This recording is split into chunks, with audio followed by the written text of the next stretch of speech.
औद्योगिक निवेश को लेकर के बढ़ावा देने को लेकर के लगातार जो सरकार है वो पहल करती हुई दिखाई दे रही है। और हमने बताया भी कि नीतीश कैबिनेट की इस बैठक में 9 एजेंडे पर खास करके जो उद्योग विभाग है उससे जुड़े हुए प्रस्तावों पर मुहर लगी और औद्योगिक निवेश प्रोत्साहन पैकेज भी लागू सरकार कर रही है। उद्योगों को प्रोत्साहित करने के लिए ये पहल की गई है। बियाडा एमनेस्टी पॉलिसी 2025 लागू होगी। 40 करोड़ रुपए तक की ब्याज सब्सिडी मिल सकेगी। इस जीएसटी की प्रतिपूर्ति 14 वर्षों के लिए की जाएगी। इसके साथ 30% तक पूंजीगत सब्सिडी दी जाएगी।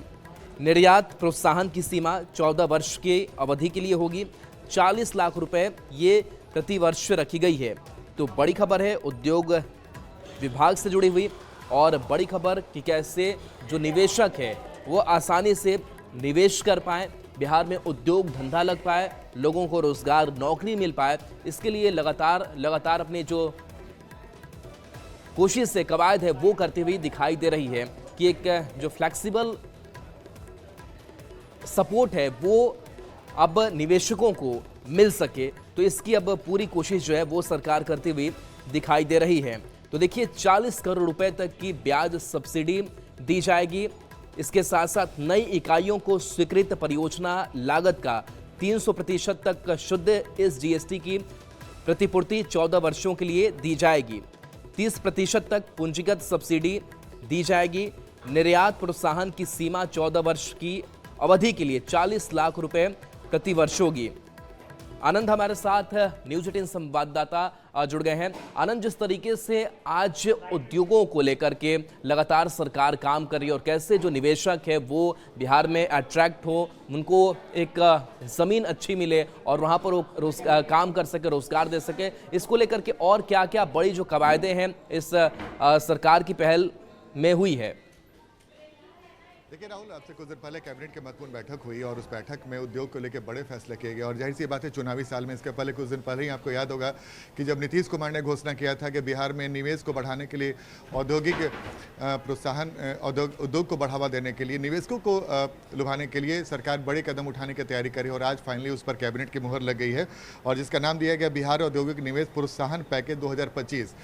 सबसे महत्वपूर्ण बात है कि इसमें कई सारी रियायत दी गई। किसी भी राज्य में इंडस्ट्री लगाने के लिए, उद्योगपतियों को लुभाने के लिए या फिर निवेश का माहौल बनाने के लिए कई सारी बातें होती हैं, जिसको लेकर बिहार सरकार काफ़ी सालों से काम कर रहे थे और यहाँ जो नया औद्योगिक निवेश पॉलिसी है उस पर जब मुहर लगी उसके बाद जो तस्वीरें सामने निकल कर आ रही, जिसकी जानकारी कुछ देर पहले आपने भी दर्शकों को दिया, लेकिन जब ब्याज सब्सिडी जो 40 करोड़ रुपए तक ब्याज सब्सिडी अगर कोई राज्य देती है निवेशकों को, तो इससे निवेशकों का भी उत्साह बढ़ता है।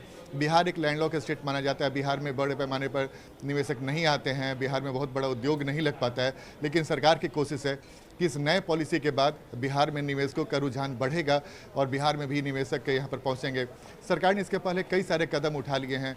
बिहार में ज़मीन को लेकर जो विवाद होता था, कभी जब भी कोई बड़े निवेशक बिहार आते थे तो उनके सामने सबसे बड़ी समस्या होती थी कि ज़मीन उन्हें उद्योग लगाने के लिए नहीं मिलता था, लेकिन सरकार की कोशिश है कि न सिर्फ लैंड बैंक बनाया जाए, इसके लिए हाल के दिनों में ही बड़े पैमाने पर ज़मीन अधिग्रहण किया गया है ताकि जो निवेशक यहाँ पर आ सके उन्हें वो ज़मीन मुहैया करा सके। तो अगर किसी राज्य में बिजली की समस्या होती है, प्रोत्साहन नीति की आवश्यकता होती है, ज़मीन की आवश्यकता होती है, लॉ एंड ऑर्डर की आवश्यकता होती है, इसके अलावा एक माहौल बनाने की कोशिश होती है, उस तमाम माहौल को सरकार बनाने की पूरी कोशिश करी और सरकार की कोशिश है कि चुनावी साल में निवेशक बिहार में आए और बिहार में बड़े पैमाने पर निवेश करें।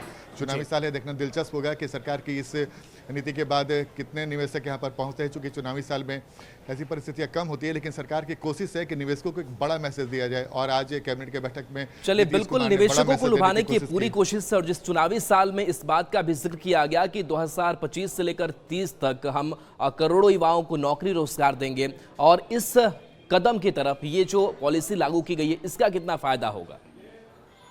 देखिए, जब आपके राज्य में बड़े पैमाने पर निवेश आने लगेंगे, बड़े पैमाने पे उद्योग लगेंगे, तो जाहिर सी बात है सरकार ने पिछले बार भी किया, जब नीतीश कुमार ने ट्वीट किया था उस समय भी नीतीश कुमार ने साफ कर दिया था कि उद्योग को रोजगार से जोड़ा जाएगा। यानी कि सरकार की मंशा साफ है कि न सिर्फ बिहार में नया औद्योगिक क्रांति लाया जाए, बड़े पैमाने पर निवेशकों को लाया जाए, बल्कि निवेशक के बाद जब यहाँ पर आए, बड़े पैमाने पर उद्योग लगे, उसको सीधे रोजगार से जोड़ा जाए।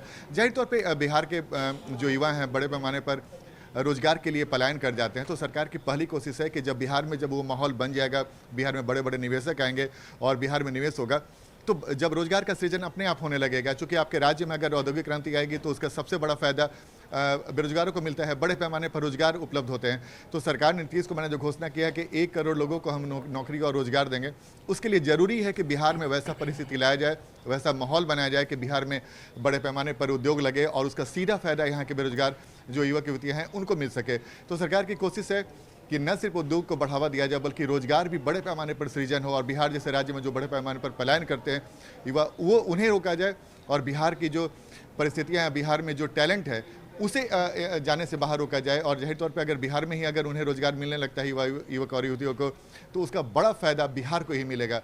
तो सरकार की कोशिश है कि उद्योग को रोजगार से जोड़ा जाए और जो पलायन होता है, जो रोजगार की समस्या होती है, उसे रोका जाए। और सबसे महत्वपूर्ण बात कि नीतीश कुमार ने घोषणा किया है कि जब अगली सरकार बनेगी तो हम 1 करोड़ लोगों को रोजगार और नौकरी देंगे।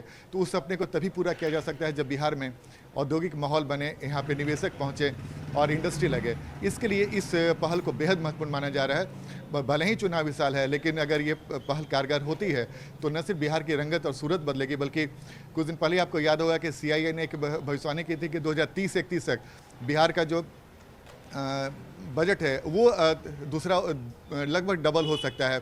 बिहार में जो बड़े पैमाने पर रोजगार की बात हो रही थी उसको बढ़ावा मिल सकता है। तो 2030-31 तक सरकार की कोशिश है कि जो यहाँ पे जो परिस्थितियां हैं वो पूरी तरीके से बदलें और 2047 तक $1 ट्रिलियन चले बिल्कुल। तो निवेशकों को प्रोत्साहित करने के लिए सरकार ने बड़ा कदम उठाया है। इस पॉलिसी के लागू होने से जो रोजगार नौकरी की एक पहल सरकार की वो भी पूरी होगी।